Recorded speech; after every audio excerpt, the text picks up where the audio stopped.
नमस्कार, मी आरती. आरोग्य धन संपदा या यूट्यूब चॅनलवर आपले खूप खूप स्वागत करत आहेत. आज आपण थोड्याशा वेगळ्या विषयावर बोलणार आहोत.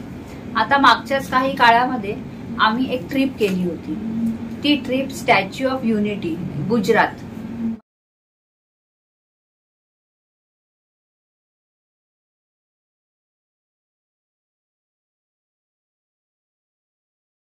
म्हणजेच एकता नगर येथे केली होती. ती ट्रिप केली असता आम्हाला काही अडथळे आले होते. ते दूर करण्यासाठीच आणि इतर लोकांना ट्रिप प्लॅन करताना काही प्रॉब्लेम होऊ नये यासाठी मी स्पेशली हा एक व्हिडिओ करण्याचा आज बेत केलेला आहे. तर चला तर आपण स्टॅच्यू ऑफ युनिटी बद्दल जाणून घेऊया. जेव्हा तुम्ही ट्रिप प्लॅन करणार आहात त्यावेळेला शक्यतो मंडेचा दिवस घेऊ नका, कारण मंडेला स्टॅच्यू ऑफ युनिटी किंवा त्याच्या आजूबाजूचे जे स्पॉट आहेत ते पूर्णतः बंद असतात मेंटेनन्स पर्पजसाठी. जर तुम्ही त्या दिवशी प्लॅन कराल तर तुमचा तो दिवस वेस्ट होईल. स्टॅच्यू ऑफ युनिटी म्हणजेच एकतेचा पुतळा हे आपल्या भारताचे लोहपुरुष सरदार वल्लभभाई पटेल यांच्या सन्मानार्थ गुजरातच्या नर्मदा नदीवरील सरदार सरोवराच्या बंधाऱ्यावर उभा करण्यात आलेले आहे. 31 ऑक्टोबर रोजी आपले पंतप्रधान श्री नरेंद्र मोदीजी यांच्या हस्ते त्याचं उद्घाटन करण्यात आलं होतं. स्टॅच्यू ऑफ युनिटी हे जगातील सर्वात उंच असलेले स्टॅच्यू आहे. स्टॅच्यू ऑफ युनिटीसाठी सुमारे 1,69,000 गावातील शेतकऱ्यांनी 135 मॅट्रिक टन लोखंड दान केले होते आणि त्याचाच वापर करून या भव्य पुतळा उभारण्यात आलेला आहे. स्टॅच्यू ऑफ युनिटीची उंची 182 मीटर इतकी आहे. पद्मश्री पुरस्कार विजेते श्री राम सुतार यांनी या प्रतिमेचे डिझाईन तयार केलेलं आहे. त्यांनी 50हून अधिक स्मारकांची निर्मिती केली आहे. राम सुतारजी हे मूळचे महाराष्ट्रातील धुळ्याचे होते. नर्मदा नदीपासून 3.5 किलोमीटर दूर असलेल्या Sardar Sarovar statue of unity उभारण्यात आलेला आहे. पर्यटकांना स्टॅच्यू ऑफ युनिटीच्या 153 मीटर उंचीपर्यंत जाता येणार आहे. व्ह्यूइंग गॅलरीच्या द्वारे आपण 153 मीटर उंचीपर्यंत जातो, जी की सरदार वल्लभभाई पटेल यांच्या चेस्ट पर्यंत आहे आणि तिथे खिडकीसारखे दालन तयार केलेलं आहे, ज्यातून आपण नर्मदा नदीचे दर्शन घेऊ शकतो. स्टॅच्यू ऑफ युनिटी आहे हे 12 किलोमीटर लांबीवरून सुद्धा आपल्या नजरेस पडते. एकाच वेळी 200 पेक्षा अधिक पर्यटक प्रतिमेच्या पायथ्याशी असलेल्या संग्रहालयात जाऊ शकतात. या संग्रहालयात आपल्याला सरदार पटेल यांच्याबद्दल संपूर्ण माहिती दिलेली आहे. युनिटी तयार करण्यासाठी जवळपास 3,000 कोटी रुपये खर्च करण्यात आलेला होता. स्टॅच्यू ऑफ युनिटीमध्ये 2 लिफ्ट आहेत, ज्याद्वारे सरदार पटेलांच्या छातीपर्यंत पोहोचता येतं.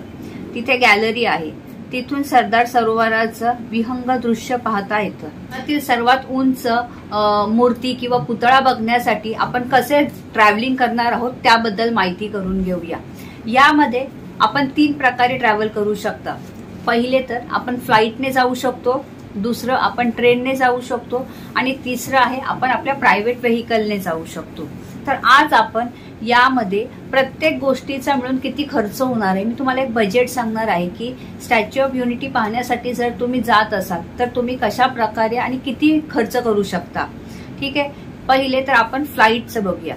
जर समजा तुम्ही मुंबईमध्ये राहत असाल तर छत्रपती शिवाजी महाराज एअरपोर्टवरून आपल्याला वडोदरा इथे एक फ्लाईट घ्यावी लागते.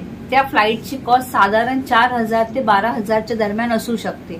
डिपेंड करतं, सीझन असेल तर त्याची कॉस्ट जास्त असू शकते. ठीक आहे, परंतु आपल्याला वडोदराला उतरावे लागते. वडोदरापासून केवडिया किंवा एकता नगर हे जे ठिकाण आहे जिथे स्टॅच्यू ऑफ युनिटीची निर्मिती झालेली आहे हे ठिकाण 90 किलोमीटर आहे. मग पुन्हा आपल्याला एअरपोर्ट पासून म्हणजे वडोदरा एअरपोर्ट पासून ते स्टॅच्यू ऑफ युनिटी पर्यंत येण्यासाठी बस किंवा प्रायव्हेट व्हेकलचा वापर करावा लागतो.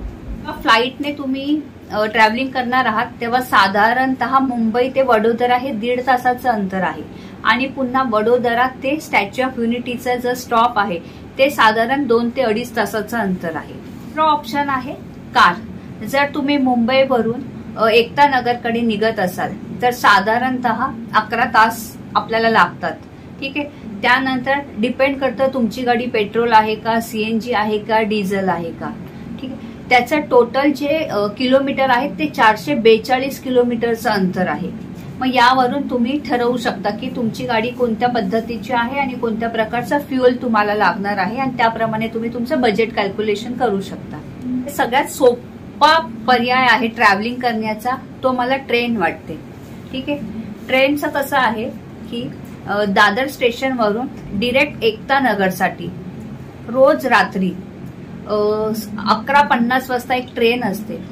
ती ट्रेन डायरेक्ट सकाळी 7:30 वाजता एकता नगरला पोहोचते. ठीक आहे. आणि ह्याचा जो पूर्ण वेळ आहे तो 8 तास 11 मिनिटाचा आहे. ठीक आहे.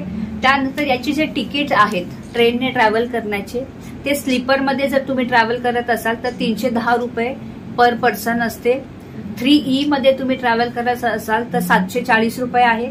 3 टायर एसी मध्ये तुम्ही जात असाल तर 800 रुपये आहे. 2 टायर एसी मध्ये असाल तर 1120 रुपये आहे. आणि 1 टायर एसी मध्ये तुम्ही ट्रॅव्हल करत असाल तर 1875 आहे. असे हे रेट्स आहेत. आणि पुन्हा रिटर्नचा जेव्हा तुम्ही परतीचा प्रवास करणार तेव्हा सुद्धा आपल्याला एकता नगर पासून डिरेक्ट दादर ट्रेन आहे. त्या ट्रेनचा टायमिंग रोज 9 वाजून रात्री 9:25 मिनिटाचा आहे. आणि जे रेट्स आहेत त्याचे ट्रेनचे तिकीट्स आहेत हे सेम आहेत आता सांगितल्याप्रमाणे. जी ही मी ट्रेन सांगितलेली आहे दादर ते एकता नगर, ही रोज रात्री दादर वरून प्लॅटफॉर्म नंबर 6 वरून 11:50 ला सुटते. ह्या ट्रेनचा जो रूट आहे तो वेस्टर्न वरून आहे. ठीक आहे. म्हणून जे सेंट्रल लाईनला राहतात किंवा हार्बर लाईनला राहतात त्यांना ही ट्रेन दादर वरूनच पकडावी लागते. जे वेस्टर्न लाईनला राहत असतील ते ही ट्रेन दादर किंवा बोरिवली, जे त्यांना जवळचं स्टॉप आहे तिथे जाऊन ही ट्रेन पकडू शकतात. 7:30ला जेव्हा आपली ट्रेन पोहोचते तेव्हा स्टेशनवरती आपल्याला सामान ठेवण्यासाठी व्यवस्था केलेली आहे.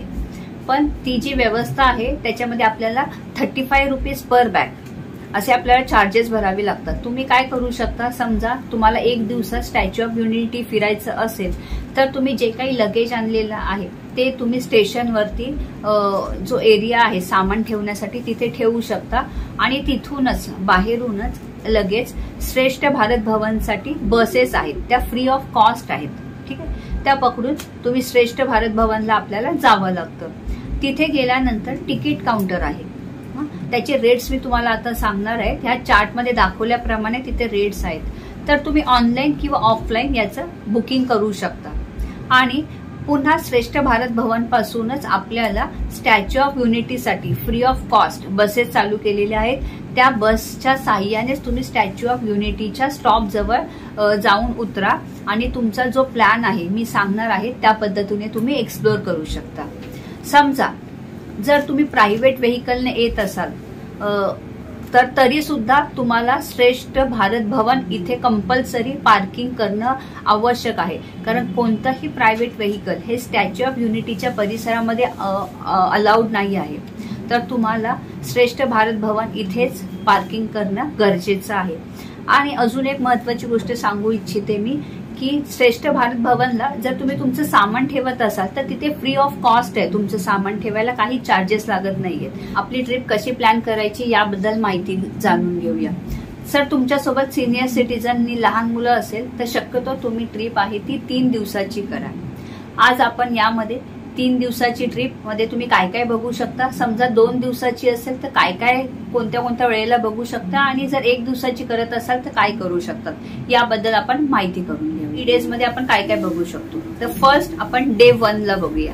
ठीक आहे. डे 1 ला आपण Miyawaki forest, children nutrition park, Narmada dam view point, valley of flower, मेज गार्डन, एकता मॉल आणि एकता म्युझियम हे तुम्ही पहिल्या दिवशी कव्हर करू शकता. नंतर डे 2 ला आपण काय बघू शकतो तर व्ह्यूविंग गॅलरी म्हणजे स्टॅच्यू ऑफ युनिटी जी आहे तिथे व्ह्यूविंग गॅलरी 153 मीटर तुम्ही चेस्ट लेवल पर्यंत जाऊन ते बघू शकता. लेझर अँड लाईट शो बघू शकता जो सॉ कॅम्पस मध्ये होतो. जंगल सफारी करू शकता. व्हॅली ऑफ फ्लावर जर कोणाचं राहिलं असेल पहिल्या दिवशी ते सुद्धा तुम्ही कव्हर करू शकता. Narmada dam and sound show आहे आणि युनिटी ग्लो गार्डन आहे. हे तुम्ही सगळं 2nd डे मध्ये कव्हर करू शकता. आता डे 3 मध्ये तुम्ही काय करू शकता. जरवानी वॉटरफॉलला व्हिजिट द्या. खेलवानी इको कॅम्प साईट बघू शकता. आरोग्य वन आहे, विश्व वॅन आहे, कॅक्टस बटरफ्लाय गार्डन आहे, एकता नर्सरी आहे आणि शेवटी 7:30 वाजता नर्मदा आरती होते, ती सुद्धा तुम्ही अटेंड करू शकता. हा डे 3चा जो प्लॅन आहे तो आपल्याला एक टेम्पो ट्रॅव्हलर असतो जे स्टॅच्यू ऑफ युनिटी पासून च्या स्टॉप 1 नंबर स्टॉप पासून टेम्पो ट्रॅव्हलर अवेलेबल होतो आणि हा टेम्पो ट्रॅव्हलर आहे तो आपल्याला एक स्पॉट मध्ये घेऊन जातो. त्यामुळे तुम्ही जरवानी आणि खलवानी इको कॅम्प आहे तो लास्टच्या दिवशी करा. आणि जर तुम्हाला हे करायचं नसेल तर तुम्ही काय करू शकता, त्या जागी तुम्ही वॉटर स्पोर्ट्स सुद्धा ऍक्टिव्हिटी घेऊ शकतात. त्याबद्दल सुद्धा आपण माहिती घेणार आहोत. 2 दिवसामध्ये तुम्ही कशी ट्रिप प्लॅन करू शकता याबद्दल जाणून घेऊया. यामध्ये तुम्ही डे 1ला जेव्हा 7:30ला स्टेशनला उतरतात तेव्हा तुम्हाला सामान स्टेशनला ठेवून लगेच आपल्याला व्हॅली ऑफ फ्लावर करू शकता, सरदार सरोवर डॅम व्ह्यू पॉइंट, मेज गार्डन, सरदार Patel zoological park plus pet zone आहे तिथे, ते करू शकता. नंतर तुम्ही लंच करू शकता. Statue of unity plus exhibition hall plus viewing gallery करू शकता. Statue of unity for projection mapping show करू शकता आणि युनिटी ग्लो गार्डन तुम्ही करू शकता. डे 2 मध्ये आपण मियावाकी फॉरेस्ट करू शकतो, कॅक्टस बटरफ्लाय गार्डन करू शकतो, एकता नर्सरी आहे, मग तुम्ही लंच करू शकता, जेरवानी वॉटरफॉल करू शकता तुम्ही, ठीक आहे. नंतर खेलवानी व्ह्यू पॉइंट करू शकता, एकता मॉल शॉपिंग करू शकता आणि नर्मदा महाआरती करू शकता आणि रात्री 9:30ची गाडी पकडून परत तुम्ही रिटर्नचा प्रवास करू शकता. स्टॅच्यू ऑफ युनिटीच्या बस स्टॉपला जेव्हा आपण जातो तिथे काही वॉटर स्पोर्ट्स देखील आहेत. तर नर्मदा रिव्हर साईड सायकलिंग तुम्ही करू शकता, डिनो ट्रेल्स करू शकता तुम्ही, सरदार सरोवर व्ह्यू राईड आहे याचने तुम्ही करू शकता, तसंच बोट राईड सुद्धा आपण करू शकतो. हे ऑप्शनल आहेत. जर तुम्हाला करायचे असेल तर तिथे काउंटर्स आहेत, तिथे तुम्ही तिकीट बुक करून ह्या गोष्टी सुद्धा करू शकता. तुम्हाला फक्त 1 डेची ट्रिप करायची असेल तर तुम्हाला सकाळीच 8 वाजताच व्हॅली ऑफ फ्लावरला व्हिजिट करावं लागेल. त्याच्यानंतर सरदार सरोवर डॅम व्ह्यू पॉइंटला जावं लागेल, मेज गार्डन जावं लागेल, Sardar Patel zoological park plus pet zone करावं लागेल. मग तुम्ही लंच करू शकता, statue of unity, exhibition hall, viewing gallery करू शकता. नंतर statue of unity for projection mapping show attend करू शकता, युनिटी ग्लो गार्डन करू शकतात किंवा नर्मदा महाआरती करू शकतात. अशा पद्धतीने तुम्ही 1 दिवसामध्ये तुमचं जे काही स्पॉट तुम्हाला बघायचे आहेत ते तुम्ही बघू शकता. एंट्री तिकीट बद्दल थोडी माहिती करून घेऊया. स्टॅच्यू ऑफ युनिटीचे जे तिकीट आहे ते 150 रुपीज पर ऍडल्ट आहे आणि 90 रुपीज पर चाइल्ड आहे. ह्याचा जो वेळ आहे व्हिजिट करण्याचा तो सकाळी 8 ते संध्याकाळी 6 वाजेपर्यंत आहे. यामध्ये ऑडिओ व्हिज्युअल गॅलरी आहे, एक्झिबिशन गॅलरीचं तिकीट इन्क्लूड आहे, व्हॅली ऑफ फ्लावर्सचं आहे, सरदार सरोवर डॅम व्ह्यू पॉइंट आहे, प्रोजेक्शन मॅपिंग आहे आणि बस सर्व्हिस आहे. यामध्ये तुम्हाला व्ह्यूविंग गॅलरी मिळत नाही. व्ह्यूविंग गॅलरी म्हणजे काय, तर लिफ्टच्या साहाय्याने आपण सरदार जे पटेल आहेत, वल्लभभाई पटेल यांच्या चेस्ट लेवल पर्यंत जाऊन जे नर्मदा नदीचा व्ह्यू बघतो तो ऑप्शन यामध्ये दिला जात नाही. म्हणून याचं तिकीट 150 रुपीज ऍडल्ट आणि 90 रुपीज चाइल्ड मध्ये आहे. ओके. आता दुसरं जे तिकीट आहे ते आहे त्याच्यामध्ये व्ह्यूविंग गॅलरी इन्क्लूड आहे. यामध्ये 380 रुपीज पर ऍडल्ट आणि 230 रुपीज पर चाइल्ड असं हे तिकीट आहे. याचे सुद्धा जी वेळ आहे व्हिजिट देण्याची ती सकाळी 8 ते 6 वाजेपर्यंत आहे आणि यामध्ये व्ह्यूविंग गॅलरी सोबत exhibition, audio visual gallery, valley of flower, Sardar Sarovar dam view point, projection mapping आणि बस सर्व्हिस हे सगळे इन्क्लुडेड आहे. आणि तिसरे जे तिकीट आहे ते एक्सप्रेस एंट्री तिकीट आहे, 1030 रुपये पर पर्सन. यामध्ये तुम्हाला कुठेही लाईनीमध्ये उभं राहण्याची गरज नाहीये. तुम्हाला प्रत्येक गोष्टीला डायरेक्ट ऍक्सेस मिळतो, एवढंच ऍडव्हान्टेज आहे.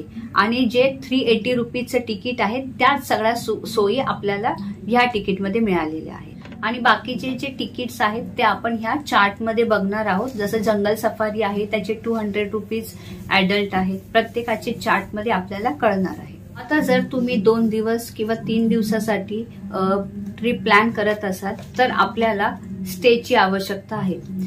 तर एकता नगर स्टेशन पासून 4 किलोमीटर 5 किलोमीटर अंतरावर बरेच सारे हॉटेल्स आहेत रिसॉर्ट्स आहेत, तसंच काही होमस्टे देखील ऑप्शन आहेत. यापैकी काहींचे नंबर मी इथे आपल्या यूट्यूब चॅनलवर शेअर करत आहे. तर तुम्हाला जो कन्व्हिनियंट असेल तुम्ही तो फोन करून त्या पद्धतीने रूम ॲडव्हान्समध्ये बुक करू शकतात. कारण सीझन जर असेल तर आपल्याला ऑन दी स्पॉट रूम मिळत नाही. त्यासाठी मी इथे काही नंबर शेअर करणार आहे, ते तुम्ही तुमच्या सोयीनुसार त्यांच्याशी बोलून तुम्ही बुक करू शकतात. तर साधारणतः 600 ते 800 रुपये पर पर्सन एवढा खर्च आहे तिथे रूमचा. आता तुम्ही रिसॉर्ट घेत असाल तर ते अजून कॉस्टली जाणार आहे. ते जवळजवळ 5,000 ते 8-9 हजारापर्यंत जातं. तर आपण आपल्यासोबत किती मेंबर आहेत, किती जण आहेत, त्या पद्धतीने तुम्ही होमस्टेचा ऑप्शन निवडू शकता. आता फूड बद्दल बोलणार आहोत आपण. तर जेव्हा तुम्ही हॉटेल बुकिंग करणार असाल त्यामध्येच तुम्ही जर ब्रेकफास्ट आणि डिनर इन्क्लूड करून घेतला तर खूपच छान होईल. कारण लंचसाठी आपण बाहेरच असतो, त्यामुळे आपण लंच बाहेर करू शकतो. मग तशी तुमची कॉस्ट सुद्धा वाढते.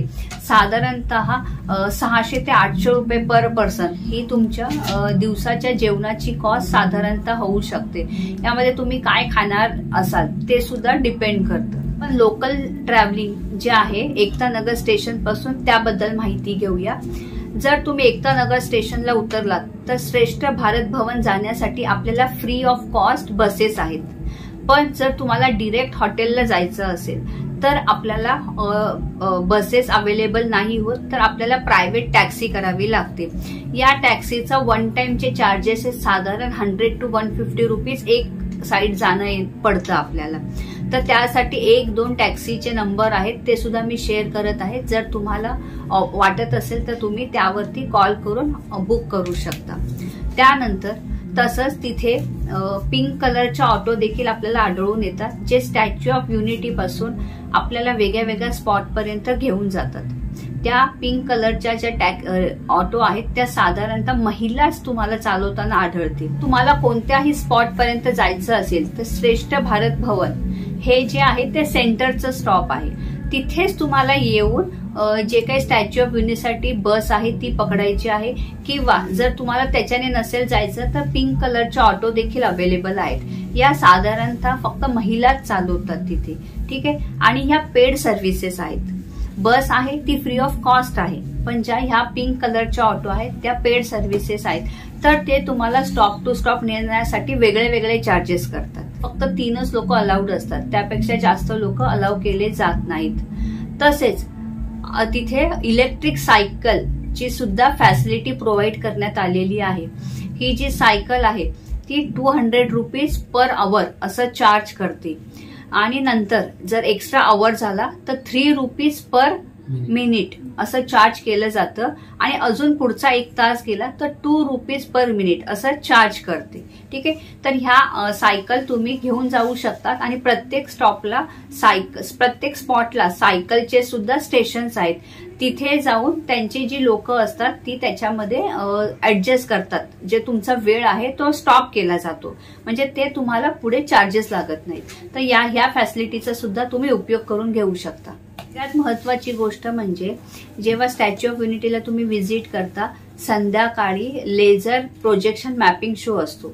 हा 7 वाजता चालू होतो. पण जर तुम्हाला चांगला व्ह्यू पाहिजे असेल तर तुम्हाला 6 वाजता जाऊन पुढची जागा पकडणे गरजेचं असते, म्हणजे तुम्हाला तो व्यवस्थित व्ह्यू मिळतो. आणि जे काही साऊंड सिस्टम आहेत, जी हिस्ट्री सांगितली जाते ती सुद्धा आपल्याला चांगल्या प्रकारे ऐकायला येते आणि आपल्याला समजतं काय सांगत आहेत, कशाबद्दल बोलत आहेत. तर ही एक तुम्हाला टिप आहे की तुम्ही 6 वाजता जाऊन लवकर आपली जागा ऑक्युपाईड करा. आणि दुसरी गोष्ट, त्यानंतर जेव्हा तुमचा स्टॅच्यू ऑफ युनिटीमध्ये शो संपल्यानंतर लगेच तुम्हाला नर्मदा व्ह्यू पॉइंटवर जायचं आहे, जिथे सुद्धा लेझर शो एक दाखवला जातो आपल्याला. तो सुद्धा फार सुंदर आहे. तो 15 ते 20 मिनिटाचा असतो. तो संपल्यानंतर लगेच तुम्ही युनिटी ग्लो गार्डनला जाऊ शकता. तिथे सुद्धा लाईटच्या साह्याने वेगळ्या वेगळ्या गोष्टी दाखवण्यात आलेल्या आहेत. आता आपण वॉशरूम फॅसिलिटी बद्दल सुद्धा बघूया. स्टेशनला उतरल्यापासून तिथे सुद्धा वॉशरूमची फॅसिलिटी खूप चांगली आहे. त्यानंतर श्रेष्ठ भारत भवनला सुद्धा फॅसिलिटी आहे वॉशरूमला जाण्याची. स्टॅच्यू ऑफ युनिटीला सुद्धा जेव्हा तुम्ही खाली असता पायथ्याशी तिथे सुद्धा टॉयलेटची फॅसिलिटी आहे. इव्हन जेव्हा आपण व्ह्यूविंग गॅलरीला जातो 153 मीटर वरती जातो तेव्हा सुद्धा तिथे सुद्धा वॉशरूमची फॅसिलिटी करण्यात आलेली आहे. त्यामुळे वॉशरूमचं ची फॅसिलिटी खूप व्यवस्थित पद्धतीने ठेवण्यात आलेली आहे आणि क्लीन स्वच्छ टॉयलेट त्यांचे आहे. स्टॅच्यू ऑफ युनिटीला जेव्हा तुम्ही पोहोचता तेव्हा सिनियर सिटीझनसाठी तिथे व्हीलचेअरची व्यवस्था केलेली आहे. तसेच तिथे ज्या गाड्या असतात त्यांची सुद्धा व्यवस्था केलेली आहे. तर सिनियर सिटीझनला एंट्री पासून ते स्टॅच्यू ऑफ युनिटीच्या पायथ्यापर्यंत जाण्यासाठी काहीच प्रॉब्लेम येणार नाही. खालील दिलेल्या लिंकवरती जाऊन आपण ऑनलाईन तिकीट बुकिंग करू शकता. ची गोष्ट जेव्हा आपण तिकीट बुक करतो आणि जेव्हा सौ व्ह्यूविंग गॅलरीवरती तुम्ही स्लॉट बुक करता आणि त्यामध्ये प्रोजेक्शन मॅपिंग इन सौ कॅम्पस यावर टिक करा. कारण हे जे सौ कॅम्पसमध्ये प्रोजेक्शन मॅपिंग होतं हे स्टॅच्यू ऑफ युनिटीच्या कॅम्पसमध्ये आहे. जिथे आपण जर तो जो शो आहे तो बघितला तर जो लेझर शो आहे तो आपल्याला क्लिअर दिसतो आणि जो साऊंड असतो जी हिस्ट्री सांगितली जाते ती चांगल्या पद्धतीने ऐकायला येते. आणि तसंच जर तुम्ही प्रोजेक्शन मॅपिंग हेलिपॅड ग्राउंडवरती जर ऑप्शनवर टिक केलात तर ते हेलिपॅड ग्राउंड आहे तिथे आपल्याला पुन्हा बसने ट्रॅव्हल करावं लागतं आणि ते स्टॅच्यू ऑफ युनिटीपासून लांब आहे. तर तिथे बसून आपल्याला लेझर शो तर चांगला दिसतोच पण जे साऊंड आहे तो व्यवस्थित येत नाही. जी काही माहिती आज आपण बघितली आहे ती तुम्हाला आवडली असेल अशी मी अपेक्षा करते. आणि जर तुम्हाला काही क्वेरीज असेल तर प्लीज मला कमेंट सेक्शनमध्ये टाका. मी नक्कीच त्या सॉल्व्ह करण्याचा प्रयत्न करेल आणि तुम्हाला अजून माहिती देण्याचा प्रयत्न करेल. थँक्यू. तुम्ही या व्हिडिओला लाईक शेअर आणि सबस्क्राईब करा. धन्यवाद.